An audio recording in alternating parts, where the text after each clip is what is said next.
أعوذ بالله من الشيطان الرجيم. Nous savons que Joram, lui c'est parmi les rois d'enfants d'Israël. Joram, lorsqu'il est devenu roi, à l'âge de 32 ans, et il régnait 8 ans. Prenez le passage maintenant.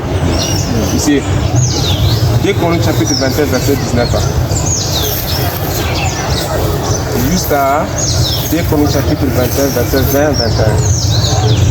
Ce passage parle que Joram, lorsqu'il encore il est dans le pouvoir, c'était à l'âge de 32 ans. Et il est régné 8 ans. Ça fait combien? Donc, monsieur Joram. Lorsqu'il a pris le pouvoir à l'âge de 32 ans. 32 ans? Oui. Il est régné 8 ans. Ça fait combien? 32 ans, 8 ans, ça fait 40 ans. 40 ans. Ok, en fait. Mais dans la Bible, les choses qui sont les plus étonnantes, on trouve que l'enfant est plus grand que son père. Oui. Comment l'enfant devient plus grand que son père? Donc, dans la suivante, 2 Chroniques chapitre 22, verset 2. Ça, c'est Achazia. Et Achazia, lui, c'est le fils de Joram. Lorsque les gens sont altérés Joram, directement Achazia a pris le pouvoir. Achazia a pris le pouvoir à l'âge de 42 ans. 2 Chroniques chapitre 22, verset 2. Achazia avait 42 ans lorsqu'il devint roi et il régna 1 an à Jérusalem. Sa mère appelée Athalie, fils d'Omri. Son père, il est décédé à l'âge de 40 ans, mon frère. Et lui, il a pris le pouvoir directement après lui, c'est à l'âge de 42 ans. Donc le fils est plus grand que son père. Vous voyez, non? Maintenant, vous voyez, l'auteur ici, il a fait c'est l'erreur.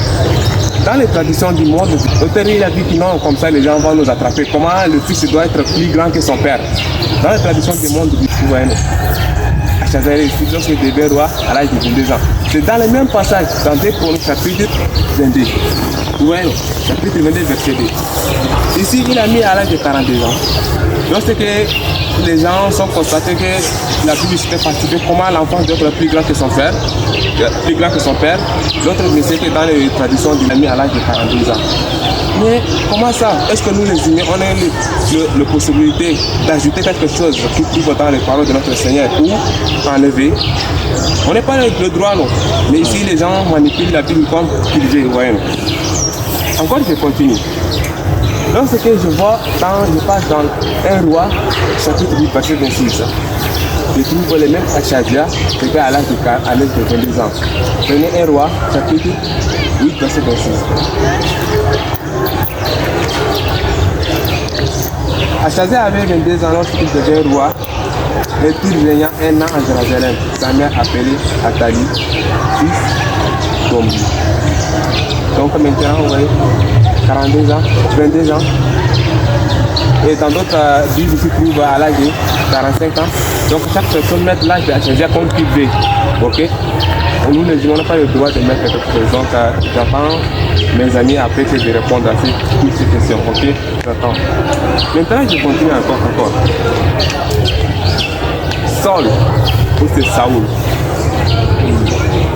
Saoul, dans la version de Louis II, chapitre 13, verset 1. Saoul était âgé de ... Je réfléchis à quoi ici? Le Seigneur ne sait pas l'âge de l'époque de serviteur. Pour faire ici ...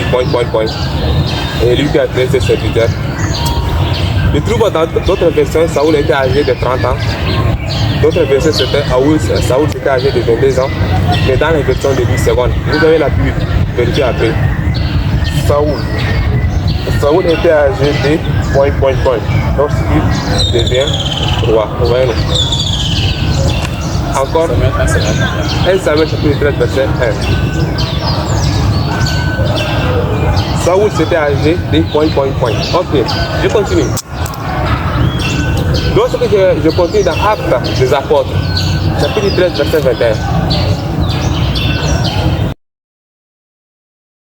Alors un roi et Dieu leur donnant pendant 40 ans Saul, ou c'est Saoul, fils de Kis, de la tribu de Benjamin. Les enfants d'Israël, notre Seigneur il a donné Saoul pour les enfants d'Israël comme c'est Saoul il a fait avec les enfants d'Israël 40 ans. Ok? Maintenant, lorsque je retourne dans 1 Samuel 13, verset 1, on trouve que Saoul il est régné 2 ans seulement sur l'Israël. Donc il avait déjà régné 2 ans sur l'Israël. Mais là-bas c'est 40 ans. Vous voyez, est-ce que 2 est égal à 40? Vous voyez? Je continue. Vous savez que notre Seigneur dit quoi dans les 5 fois? Voilà, ces messages c'était envers pour les Juifs. Notre Seigneur dit quoi? Ne mêlez pas les faux à la vérité. Parce que les Juifs aiment mélanger toutes les choses pour que les choses se doivent de bien avec leur passion. Notre Seigneur dit dans les 5 Corans, أفكلما جاءكم رسول بما لا تهوى أنفسكم استكبرتم فريقا كذبتم وفريقا تقتلون.